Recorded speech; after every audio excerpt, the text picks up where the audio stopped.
Sveicināti! Vai kāds cilvēks saslimst?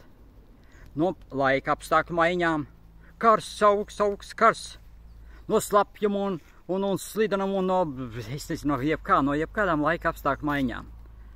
Un no negatīvas informācijas. Tātad, kas ir jādara, lai būtu vesels?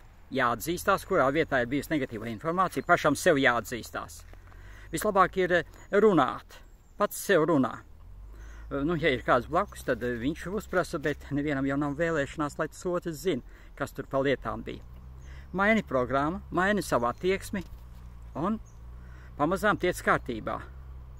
Zāles, priekš kām, augsta temperatūra ir svarīga, lai cilvēks nostiprinātu savu imunitāti. Augstas temperatūras rezultātā cilvēks izsvīst.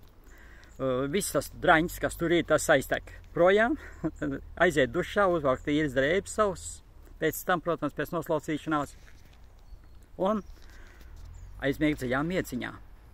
Tā ir, draugi mīļie. Tā kā ir visas iespējas mainīt savu attieksmi. Un augsta temperatūra ir vajadzīga. Ja nebūs augsta temperatūra, ko tu darīsi tad? Ja dzīd zemē, tas ir pilnīgi garām. Tādi mani uzskati. Protams, jums katram ir savs uzskats. Bet, kā vienmēr, es pasaku jums savu telefonu, ja nu kādam ir tā, ka nekāda netiek vaļā no kaut kādām smagām lietām. Tātad 29 154 049.